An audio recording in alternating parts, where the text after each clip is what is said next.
Morning সবাইকে। আজকে সকাল সকাল একটা পার্সেল এসেছিল, পার্সেলের ফোন আসলো, তো দাদা চলে আসলো পার্সেল দিতে। আমি ভাবতে লাগলাম কি পার্সেল দিয়েছি ভাই অর্ডার, তারপর হুট করে মনে পড়লো, তো দাদার কাছে পার্সেলটা নিয়ে নিলাম, তাড়াতাড়ি করে উপরে চলে আসলাম। আর এক্সাইট আছি ভাই পার্সেলের জন্য, কেন বলতো? আর দিদাও এখান থেকে বলতে লাগলো কি আছে না আছে। তো আমি সবাইকে বলতে চাই এটা আছে হচ্ছে একটা মাইক।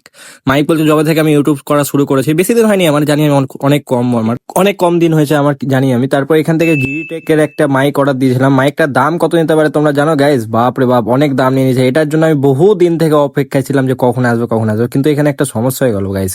আমার যেখান থেকে, আমি তো আইফোনে ভিডিও করি, আইফোনে ভিডিও করতে করতে দেখি মাইকের কানেকশনই নিচ্ছে না। আমার তো আইফোনে 11 আছে, খুব সমস্যা হলো, খুবই সমস্যা হলো, খুব চিন্তা লাগলাম, সব প্যাকিংও করে দিলাম। তারপর দেখো, 1 সেকেন্ডের জন্য আমি ভেবেছিলাম যে মাইকটা রিটার্ন করে দেবো। কেন জানো তোমরা? একটা সেটিং অন হচ্ছে না। এবার আমি, আমার অ্যান্ড্রয়েড আছে, এখানে অ্যান্ড্রয়েড আছে আমার, তো অ্যান্ড্রয়েডে কানেক্ট হয়ে যাচ্ছে 1 সেকেন্ডে, কিন্তু আমার আইফোন 11 অনেক পুরনো। সব গুছিয়ে দিয়েছি, সব গোছানো হয়ে গেছে, আমি বললাম রিটার্ন মেরে দেবো সবকিছু। আমি বললাম পিন খারাপ, যে আইফোনে একটা পিন থাকে, যে ওটা এই যে মালটাতে থাকে, এটা হলাম খারাপ। তারপর লাস্টে সব ইউটিউবে দেখে নিলাম, চ্যাট জিপিটি সব দেখে নিলাম, কিচ্ছু হলো না লাভ।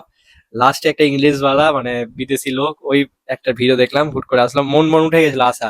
শান্তি লাগছে, 4,000 টাকা যে অসুল হলো, ভালো লাগছে এবার।